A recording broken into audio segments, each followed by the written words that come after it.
Glória a Deus, irmãos. Vamos abrir, irmãos, as nossas Bíblias no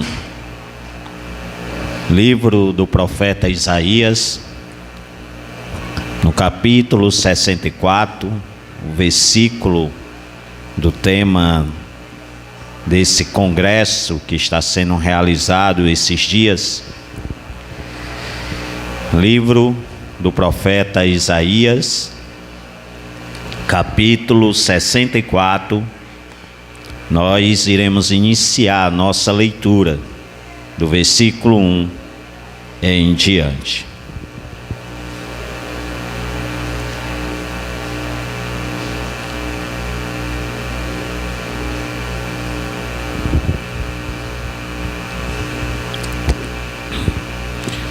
Assim diz, irmão, a gloriosa e santa palavra do nosso Deus. Ó, se fendesse os céus e descesse, e os montes se encontrasse diante de tua face, como um fogo abrasador de fundição, fogo que faz ferver as águas, para fazeres notório o teu nome aos teus adversários. E assim as nações tremessem da tua presença. Podemos assentar-nos.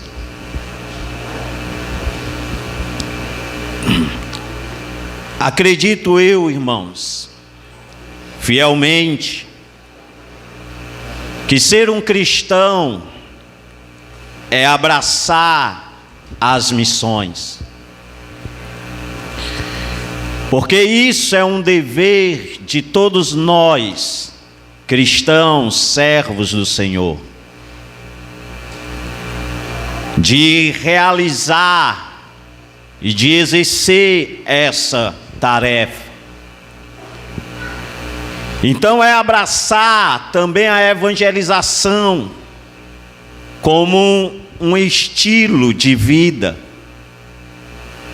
de ganhar almas para Cristo, de realizar o ID do Senhor e os sinais nos acompanhar para fazermos determinadas obras que o Senhor assim nos ordenou. Mas, no entanto, muitos têm experimentado uma certa frieza espiritual em relação à obra missionária. Não somente missões, mas muitas das vezes até em suas próprias congregações. Muitos têm enfrentado, muitos têm passado por esta frieza espiritual em relação à obra de Deus. E o interessante é que nós já ouvimos tantas e tantas pregações, e que participamos de tantos e tantos estudos sobre missões, sobre avivamentos e outros assuntos. Mas o que realmente, irmão, nós, como igreja do Senhor, precisamos vivenciar, de ver dos nossos corações arder em chama, é de um avivamento em nossas próprias vidas,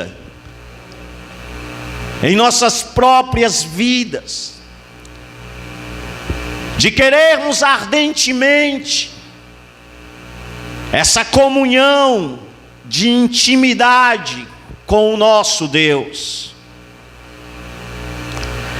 Porque nós vemos que o cenário em que o profeta Isaías estava vivendo. Não é um cenário, irmãos, muito diferente nos nossos dias atuais.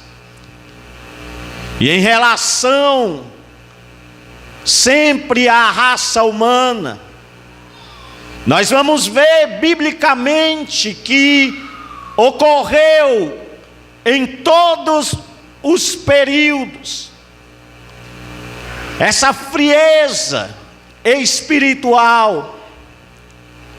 E o cenário que nós vemos ao ler o livro do profeta Isaías é um cenário onde o povo é de dura servir.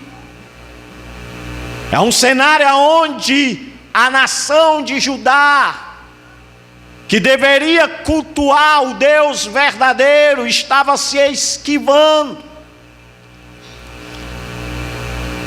Porque eles em seus corações estavam mais voltados para as coisas seculares da vida, do que derramar as suas almas diante do Deus Todo-Poderoso. E nós vemos que neste cenário, este profeta, irmãos, ele tem as suas profecias que são bem conhecidas, que fala muito sobre a salvação, a vinda do Messias. Por isso que é um profeta conhecido como um profeta messiânico, porque assim falou das suas profecias futuramente a respeito de uma esperança para a nação de Israel, falando sobre o Messias que viria. Mas muitos não davam credibilidade a Isaías. Por quê? Porque Isaías teve momentos, irmãos, que passou na sua vida, e muitas pessoas achavam que Isaías era uma pessoa louca. E nós vemos Deus, irmão, falando àquela nação, dizendo que no capítulo 1, os próprios animais, como jumentos e bois, eles tinham conhecimento dos seus próprios donos. Mas aquela nação não conhecia o Deus, a qual tinha livrado eles com braço forte de várias situações. E este profeta, por viver ainda na presença de um rei que fazia parte da sua família, o rei Uzias. Então Isaías se sentia, irmãos, confortável. O profeta se sentia confortável porque o rei Uzias estava sendo bastante conhecido. Mas ocorre uma situação a qual o rei Uzias vem a falecer. Porque o rei Uzias foi sim um homem temente, mas chegou em um estágio da sua vida que ele se tornou um homem tão poderoso que ele invadiu os santos dos santos. Os sacerdotes ainda tentaram impedir, mas ele não respeitou. E ali ele foi diagnosticado com uma lepra, uma doença, uma lepra na sua vida, na sua carne. Mas foi neste momento do seu falecimento, no momento de crise, de frieza, onde as pessoas se preocuparam. Foi nesses momentos de condição, onde as pessoas tinham esquecido de Deus, que este homem, meus amados irmãos, ele vai ao santuário, ao templo, E quando o profeta ali chega naquele lugar, ele tem a maior experiência da sua vida. Do capítulo 1 até o capítulo 5, irmãos, são profecias amargas. Mas no momento, no capítulo 6, vai mostrar que Deus estava procurando apenas um homem para poder começar a obra que Ele queria realizar através do profeta Isaías. E foi naquele exato momento, irmãos. É por isso que o profeta inicia o capítulo 6 dizendo: quando o rei Uzias morreu, faleceu, como diz o capítulo 6 do livro do profeta Isaías, que diz: no ano em que morreu o rei Uzias, no ano em que ele morreu, o rei Uzias, Isaías vai dizer: eu vi também ao Senhor assentado sobre um alto e sublime trono. No momento em que ele se passava pela tristeza de ter perdido uma pessoa querida, foi aí, irmão, que Deus visitou este homem para poder o chamar para a obra de profeta. Por isso que, meus amados irmãos, da mesma maneira que Isaías foi chamado para realizar uma missão, uma obra profética, da mesma maneira Deus chamou a mim e a você para nós realizarmos esta obra, irmão. Esta obra de evangelização, esta obra de nós ganharmos almas.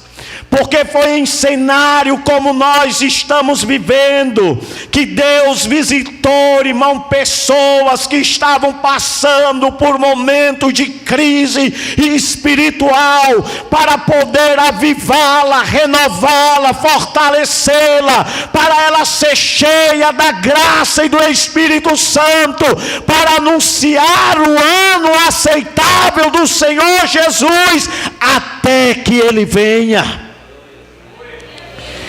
Por isso que nós vemos, irmãos, em todo o cenário, que foi no momento em que Israel passava lá no Egito e que Moisés estava fugido. Foi neste momento por o povo, irmão, clamar a Deus, suplicar, pedindo a graça, a misericórdia, que Deus ouviu a oração do seu povo. E quando aparece num certo momento em uma sarça ali, uma sarça ardendo em fogo, e chamou um homem que estava ali, irmão, alimentando ovelhas, um homem que tinha desaprendido toda a filosofia do Egito, agora seria um homem, irmão, a qual iria ser um instrumento usado por Deus para ser ali uma pessoa que falasse das maravilhas de Deus. E quando Deus, irmão, fala com Moisés naquela sarça, Moisés começou a se esquivar, começou, irmão, querer se esquivar, dizendo: eu sou um homem de língua pesada, eu sou um homem já velho. Mas o próprio Deus lhe dizia: Moisés, quem fez a boca? Irmão, não existe faixa etária para nós fazermos a obra de Deus. Se Deus lhe chamou, se Deus lhe resgatou, se você foi lavado e remido pelo sangue do Cordeiro, a hora é essa, igreja, a hora é essa de você anunciar o Evangelho, de você interceder e orar por aqueles que vão, de você começar a derramar o seu coração, as suas lágrimas na presença do Deus Todo-Poderoso, porque Ele te chamou, irmão, das trevas para a sua maravilhosa luz. Ele te resgatou para que você fosse sal e luz deste mundo. Sal e luz. Da mesma maneira, irmão, Ele levantou um homem chamado Gideão. Ele levantou muitos irmãos, muitos quiseram, por isso, irmão, basta, como ontem foi dito, que tenha com o coração ardendo em chamas, querendo ouvir a voz de Deus, querendo ouvir o mover do Espírito Santo. Deus, irmão, quer usar você. Às vezes nós queremos colocar desculpa. Às vezes dizemos, às vezes eu não concordo até muito com esse ditado. Se Deus não usar você, Ele vai levantar outro. Ele levanta, mas Ele quer usar é você, meu irmão. Ele quer usar é você, porque Ele te chamou como um filho. Ele te pegou, irmão, você estava imundo. Você estava nas trevas. Você estava vivendo num charco de lodo. Mas o Cristo, irmão, o Verbo que se fez carne, Ele desceu a este mundo para dizer a você: vinde a mim todos que estão cansados e sobrecarregados, que eu vos aliviarei. Jesus, irmão, Ele mostrou que Ele era aquele a qual iria conduzir a sua vida agora, que no momento em que você o confessou, você agora tem um Pai espiritual, um Pai celestial, que está no controle da tua vida, que está no controle da tua vida, que está te direcionando. Agora você, meu irmão, tem que ouvir, você tem que entrar no Santo dos Santos e contemplar a glória do Deus Todo-Poderoso, porque Isaías, quando foi ao santuário, ele diz, quando no ano em que morreu o rei Uzias, eu vi o Senhor assentado em um alto e sublime trono. Eu vi, não foi outros que me mostraram, não foi outros que vieram, eu mesmo vi o Senhor assentado em um alto e sublime trono. Você pode contemplar sim, meu irmão, você pode contemplar a glória de Deus. É por isso que Jesus disse: entra no teu quarto, fala com teu pai em secreto, e o teu pai que te vê em secreto, ele há de te recompensar. Ele vai te recompensar. Por isso que nós vemos em todos os cenários, irmãos, desde Gênesis a Apocalipse, no tempo que foi manifestado o dilúvio, Deus levanta um homem chamado Noé, pregoeiro da justiça. A situação era louvável? Era não, igreja. Era uma situação onde as pessoas zombavam de Deus, aonde Jesus diz que assim será nos dias de Noé, que o povo bebia, casava e se dava em casamento. Então veja como era a situação, o quadro daquela época. O povo vivia bebendo, o povo vivia se prostituindo, o povo vivia, irmão, casando e se dando em casamento. Os dias de hoje são assim, mas Deus levantou um homem, Deus levantou um homem temente chamado Noé.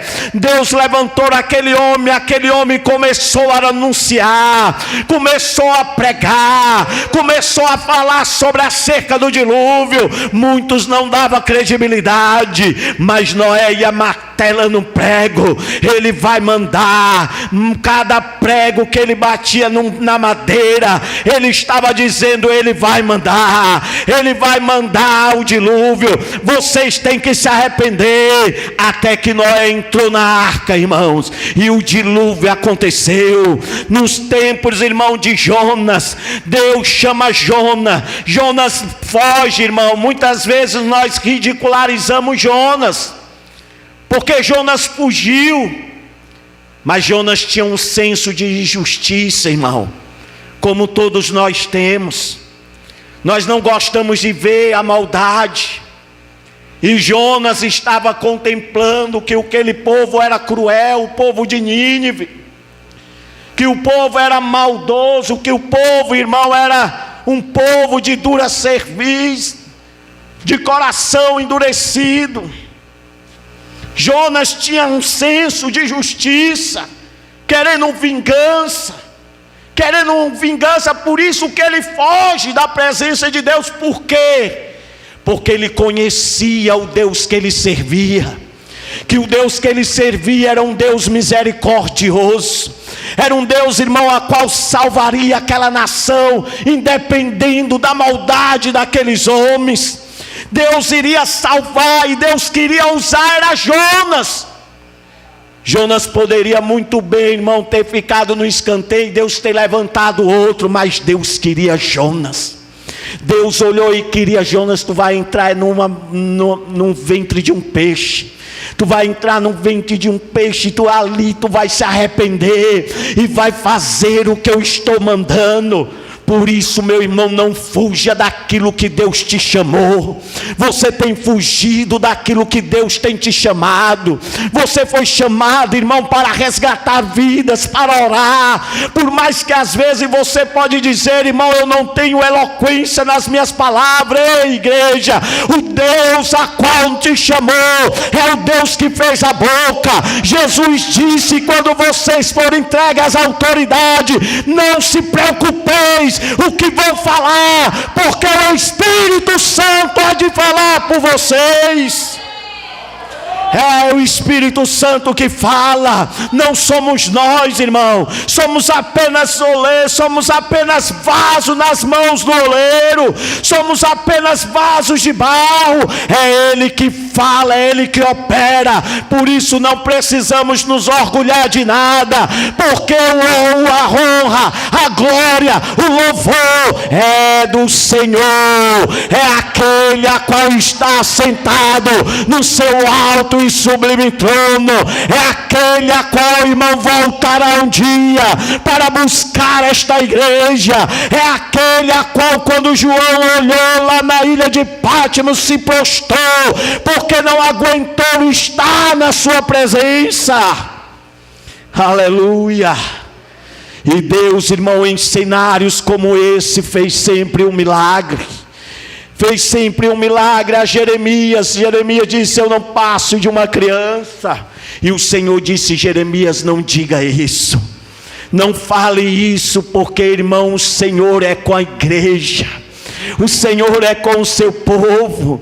Esse cenário que nós estamos vivendo, irmão, teve cenários piores, teve cenário e hoje está se tornando um dos piores. Mas, irmão, se a igreja orar, se a igreja perseverar, tiver o olhar missionário, nós vamos ver, irmão, o mover de Deus. Mas Ele quer que eu e você nos ajoelhamos e clamamos poderosamente pelo um reavivamento espiritual.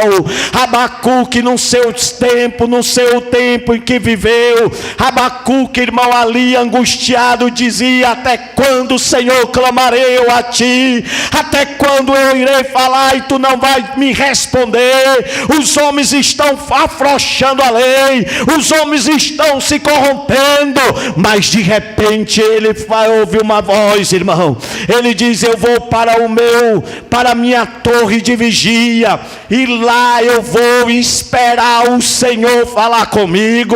Lá eu vou escutar a tua voz. E no capítulo 3, irmão, se cumpre ao ponto de ele dizer: ouvi a tua palavra e temi, Senhor. Aviva, Senhor, a tua obra. O que nós estamos pedindo, igreja, o que nós estamos fazendo, igreja, vamos pedir avivamento. Deus há de responder àqueles que clamam, àqueles que invocam o seu santo nome. Vamos clamar, porque as portas, aí por isso que Isaías dizer: ó, se o céu fendesse. Irmãos, é uma oração que Isaías está falando, que Isaías está pedindo, é como dizendo: faz, Senhor, novamente, como tu fez nos tempos de Moisés, como tu fez nos tempos de Jacó, como tu fez nos tempos de Elias, nos tempos de Eliseu, nos tempos de Gideão. Faz novamente, Senhor. Faz que o teu povo se arrependa dos seus pecados. Faz que o teu povo se aproxime de ti. E tudo isso, irmão, começou Você vê que o cenário que Jesus se apresenta, se manifesta, não era um cenário diferente. Não era um cenário diferente. O próprio momento em que ele inicia o seu ministério lá no Evangelho de Mateus vai dizer que, ó terra de Naftali, que ele diz no caminho de Jordão, o povo que estava em trevas viu grande luz. O povo que estava na beira da sombra da morte, viram, raiou-lhe a luz. E Jesus começou a dizer: arrependei-vos, porque é chegado a vós o reino de Deus. Jesus, irmão, viveu em um cenário também corrupto, um cenário cruel, onde quem tinha poder era o Império Romano. Jesus viveu em um cenário de religiosidade, onde havia frieza. Aqueles que deveriam acreditar e crer no Messias estavam dizendo que ele tinha era demônio, que ele expulsava, que ele fazia tudo aquilo em nome de Belzebu. O cenário era cruel, pessoas estavam ali cansadas, fadigadas, mas a luz do mundo estava ali andando, irmão. A luz do mundo estava ali curando os enfermos. A luz do mundo estava ali pregando a palavra. A luz do mundo estava ali dando visão aos cegos. A luz do mundo estava preparando ainda discípulos para combater o bom combate futuramente. E foi assim que ele fez, mostrando aos seus discípulos que no mundo eles teriam aflições, mas que eles tivessem bom ânimo. Que eles tivessem bom ânimo. Que eles tivessem bom ânimo. No mundo vocês vão ter angústia, no mundo vocês vão ter aflições, mas tende bom ânimo, porque eu venci, disse Jesus. Ele venceu por nós, irmãos. Nós estávamos indo para o precipício, para o inferno. Nós estávamos quase caindo, mas ele foi lá com o seu braço forte e nos sustentou. Porque ele sabia que você, Maria, tinha um propósito nas mãos dele. Ele sabia que você, João, tinha um propósito para ele. Ele sabia, irmão. Por isso que ele chamou todos aqueles. Por isso que a morte dele na cruz não foi em vão.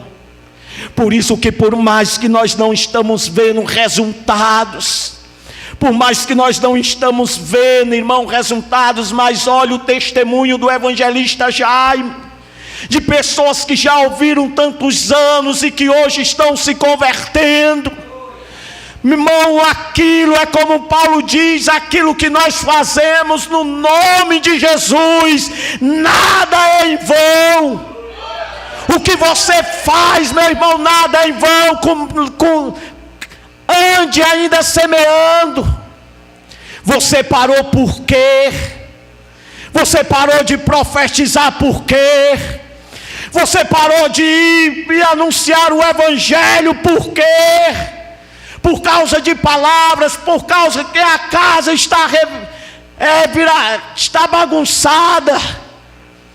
Olhe para o autor e consumador da fé, porque é ele que vai te fortalecer, que vai te dar graça, que vai te dar direção para você fazer a obra dele. Por isso que quando nós temos testemunho, irmão, é porque realizamos aquilo que o Senhor, Ele quer que a gente faça.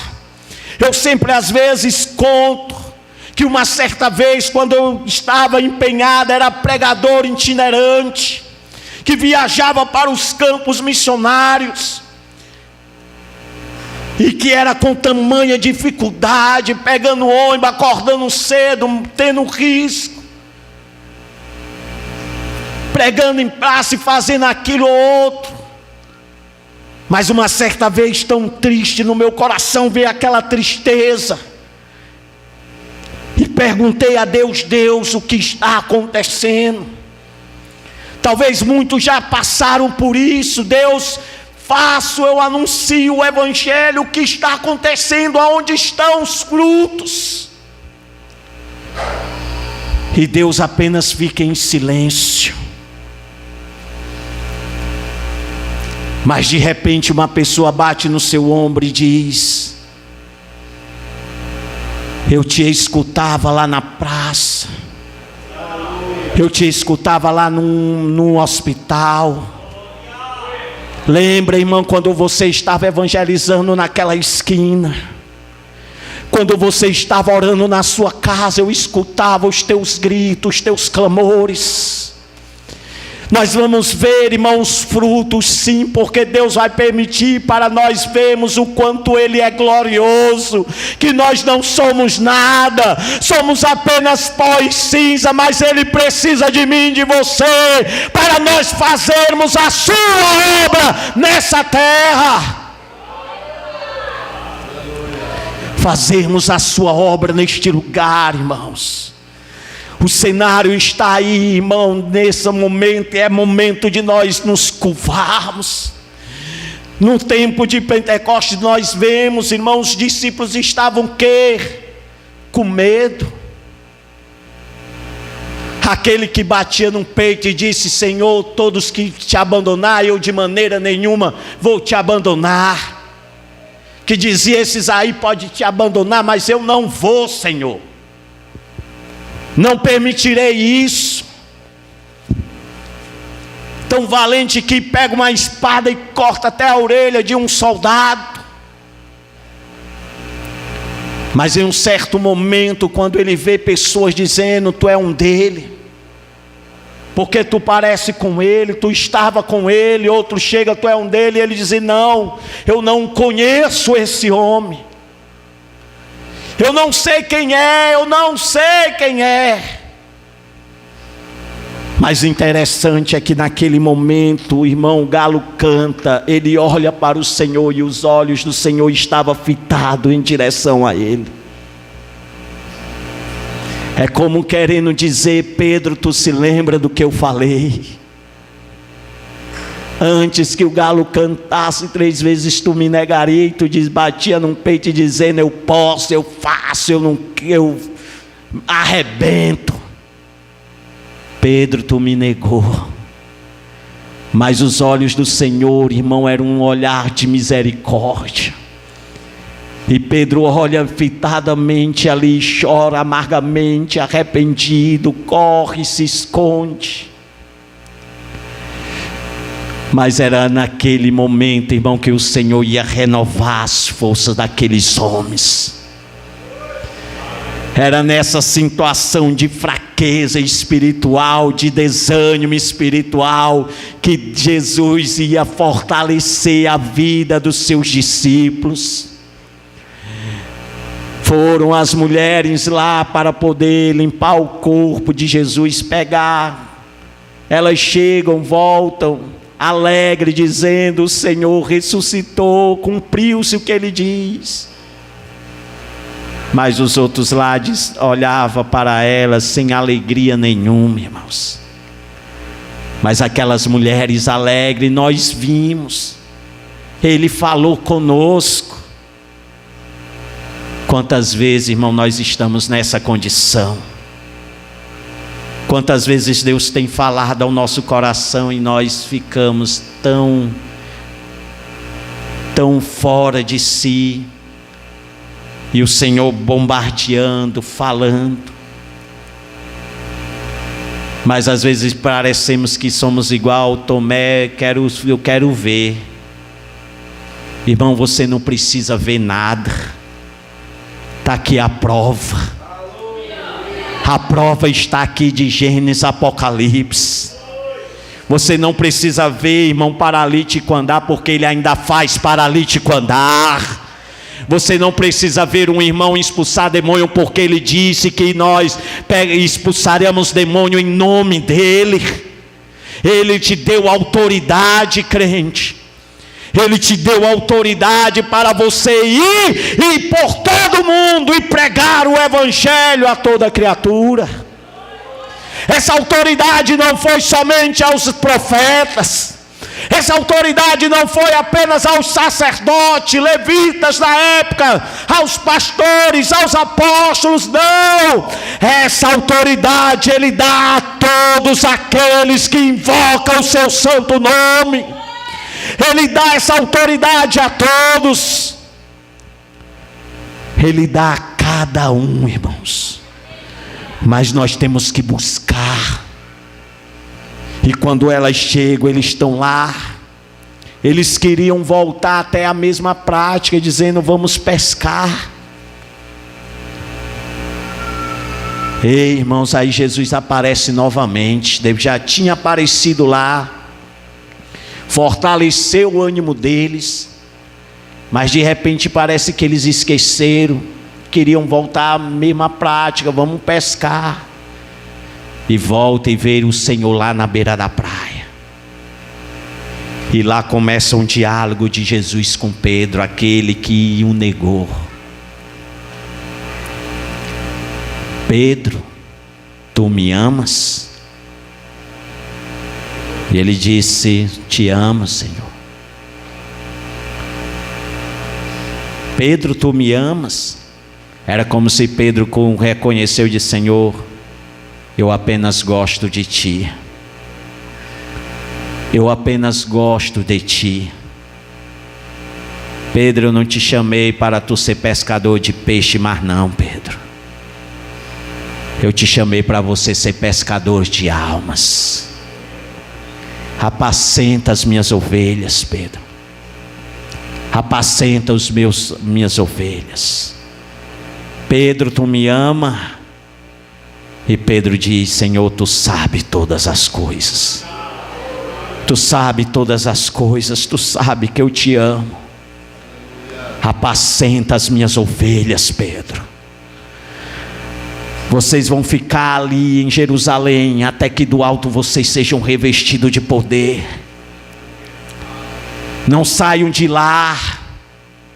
Permaneçam lá perante 10 dias. Deus já tinha, irmão, um propósito, porque sabia que ia haver uma festa e havia vir muita gente, que iria haver muita gente naquele lugar, e disse: fica ali, ficai ali.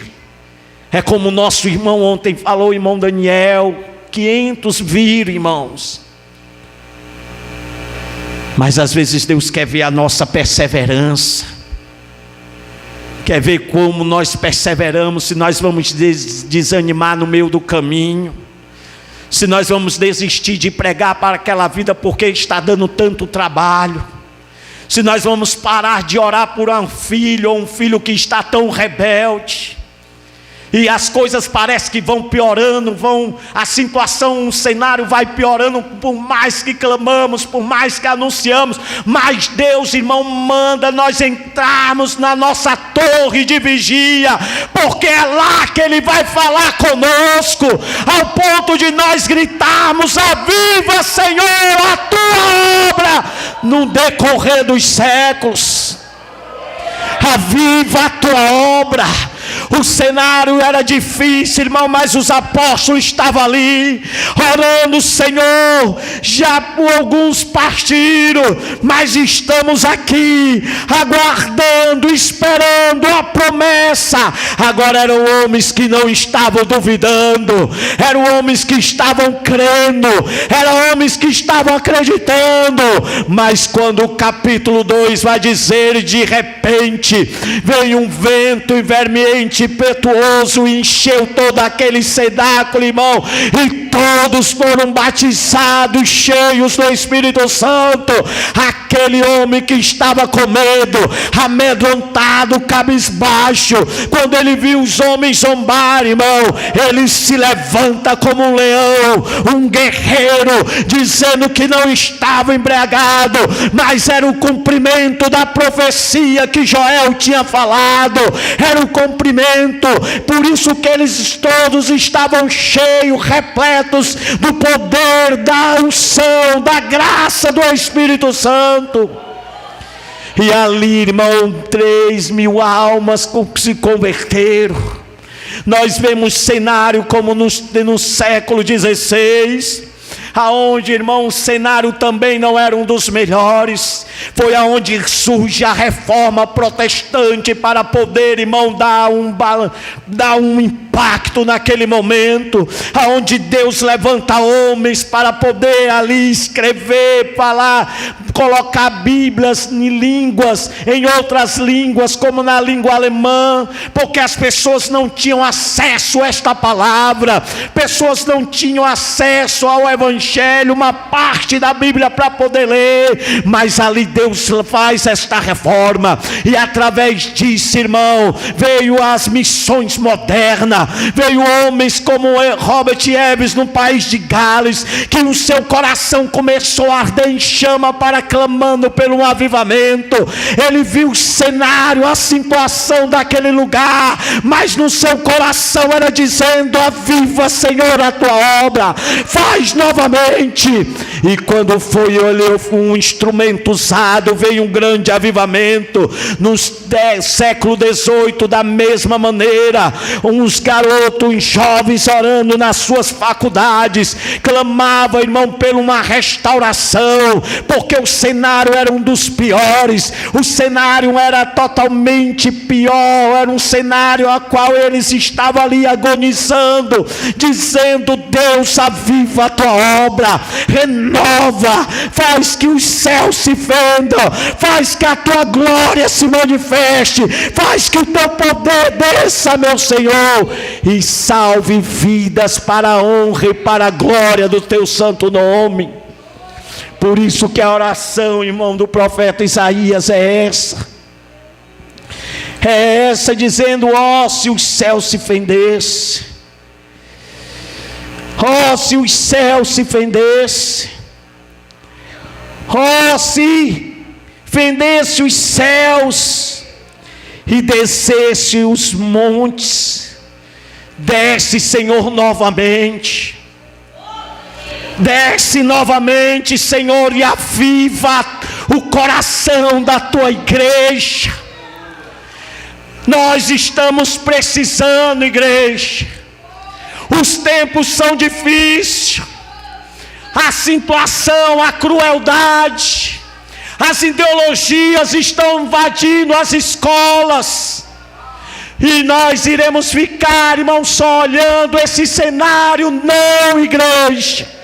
É hora de prostarmos, jejuarmos e clamarmos: Senhor, faz novamente, aviva a tua obra, aviva a tua igreja, renova, desce, faz os montes tremer, faz os montes tremer, fumegar da tua presença. Vamos clamar como o salmista diz: assim como a corça anseia pelas águas, assim a minha alma vem a ter sede de ti, do Deus vivo. Fazer como os missionários, irmãos, que desejaram no coração, como Hudson Telho, como Carlos Estúdio, um jogador de criquete, um homem cheio de grana, mas abandonou a sua riqueza para poder anunciar a palavra e morar em cantos, irmão, porque o coração ardeu pelas vidas. Fazer como William Carey, irmão, que disse: os homens não queriam mandar, mas ele falou: eu vou, porque ele tinha um desejo de ganhar almas. Será que o nosso coração não arde, irmão, em ganhar almas para o reino de Deus? Será que nós não estamos, irmãos, ardendo nos nossos corações de querer ver um avivamento em nossos dias? Como está o teu coração diante de Deus, meu irmão? Como está a tua vida diante de Deus? Como está o teu coração? Vamos fazer lá como Moisés: Senhor, se a tua presença não for conosco, não nos faça nem sairmos daqui. Porque o nosso coração tem muito que arder, irmãos. As almas estão clamando. Eu sei, às vezes queremos botar desculpa: o coração duro, irmão. Mas o Senhor disse: eu vos dou autoridade. A autoridade não é, irmão, de um prefeito, não é do presidente. A nossa autoridade é a daquele que está no alto e sublime trono. Isaías ainda vai dizer que os serafins que estavam ali diziam: Kadosh, Kadosh, Kadosh, Santo, Santo, Santo és o Senhor dos exércitos. Todo o céu e toda a terra está cheia da tua glória. Vamos clamar, igreja. Vamos clamar por um avivamento. O que John Wesley fez no passado, irmão, ficou na história. Mas Deus quer fazer agora. Deus quer agora. Deus quer fazer agora. Deus quer usar você agora. Não é daqui a um ano não, irmão, porque talvez você não esteja mais nem aqui. Deus quer usar você agora. Deus quer usar você agora. Pare de ficar inventando desculpa. Pare de ficar colocando pretexto. Pare de ficar acusando um ou outro. E olhe para Cristo. Vamos junto, irmão. Porque caminhando junto o mar vai se abrir. E a glória de Deus vai descer. Aleluia. Vai descer. Deus está querendo você, meu irmão. Deus está à procura de você. Elias tentou fugir: só eu, Senhor, sobre ele, Pai, eu separei. Mas Deus não desistiu de Elias. Deus foi atrás de Elias porque ainda queria usar Elias, irmão. Deus quer ainda lhe usar poderosamente. Deus quer lhe usar ainda poderosamente. Se fendesse os céus e descesse os montes,